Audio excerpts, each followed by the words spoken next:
नमस्कार बच्चों, मैं आपके सामने लेके आया हूँ पास्ट सिंपल टेंस। देखिए, पढ़ा तो बहुत बार होगा आपका, लेकिन मैं जो आपको जीरो लेवल से समझाऊंगा एक एक चीज़ आप ध्यान रखिएगा। मैं दो तरीके से समझाऊंगा इसको आपको, एक वर्ब के माध्यम से और एक बिना वर्ब के माध्यम से। सबसे पहले हम वर्ब के माध्यम की बात करते हैं। तो देखिए, सबसे पहली बात, हम सबसे पहली चीज़ देखते हैं पहचान। देखिए, हिंदी में सबसे पहले हम हिंदी में सोचते हैं, फिर इंग्लिश में बनाते हैं, इसलिए सबसे पहले हम हिंदी में पहचान पढ़ेंगे कि हिंदी में इसकी पहचान क्या होती है। देखिए, इस टेंस में वाक्य के अंत में था,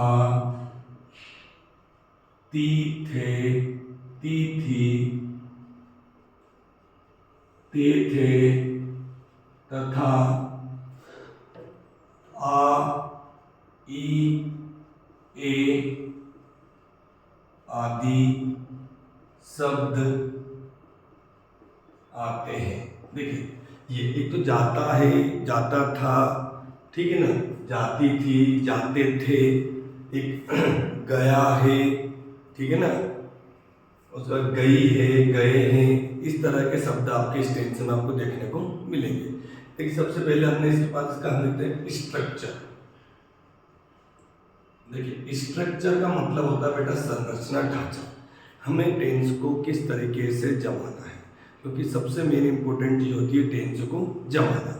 देखिए, सबसे पहले आपको मैंने पुराने टेंस में पढ़ाया, सबसे पहले आपका आता है सब्जेक्ट। सब्जेक्ट मतलब कर्ता, काम को करने वाला, जो main hero of the sentence.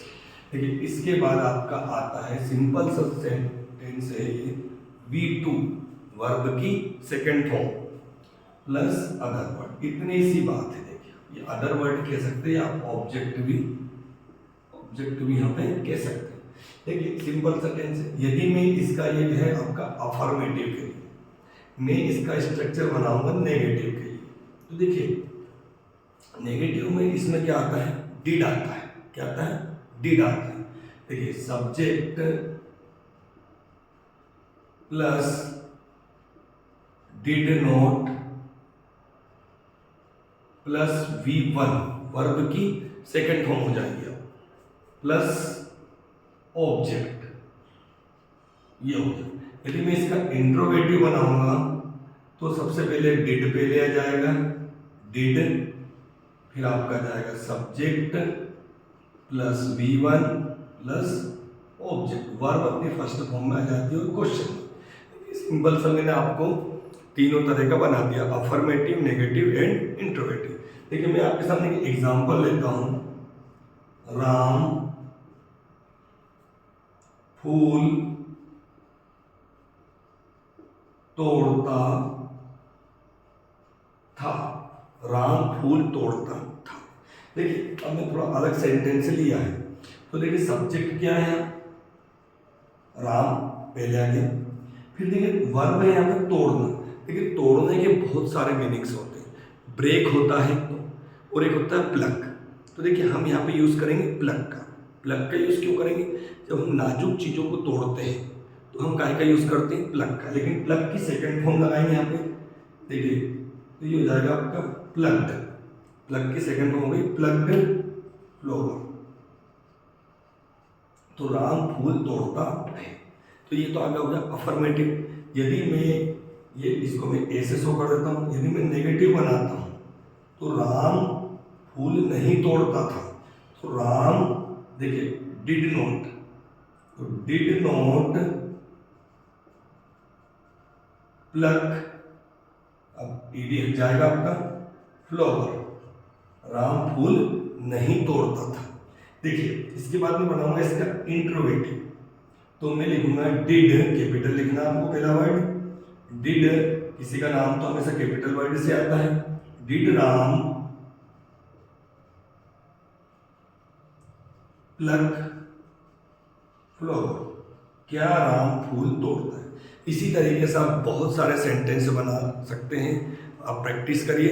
अब ये तो हो गया आपका वर्ब का। अब मैं आपको बनाऊंगा बिना वर्ब के, विदाउट वर्ब, जिसे हम टू बी बोलते हैं। क्या बोलते हैं, टू बी से शो करते हैं हम। जैसे मैंने कहा वे मेरे दोस्त थे, तो देखिए थोड़ा सा 2 मिनट के लिए, इसके लिए क्या होता है, सिंपल सी बात है, सबसे पहले तो आता है सब्जेक्ट प्लस आता है वॉज या वर प्लस ऑब्जेक्ट, ये ठीक है। अब मैंने कहा वे मेरे दोस्त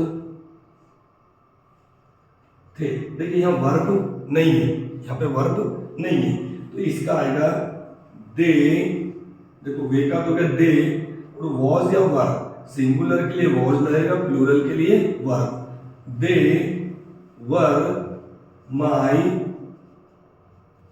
फ्रेंड्स, वे मेरे दोस्त थे, ये आपका था अफर्मेटिव, क्या था ये आपका अफर्मेटिव। मैं इसका नेगेटिव बनाऊंगा तो वॉज या वर के बाद क्या लग जाता है, नोट लग जाता है, तो देखिए दे वर नोट माई फ्रेंड्स, वे मेरे दोस्त नहीं थे। ये स्पोकन के लिए यूज है, ये वाला जो सिस्टम बता रहा हूँ ये स्पोकन इंग्लिश और ये ग्रामर इंग्लिश, तो मैंने आपको दोनों एक साथ करा दिया, स्पोकन विथ ग्रामर। देखिए इसका इंट्रोगेटिव बनाऊंगा मैं, तो वर दे माई फ्रेंड, क्या वे मेरे दोस्त थे। तो देखिए मैंने आपको बिना वर्ब के भी समझा दिया और वर्ब के समझा दिया।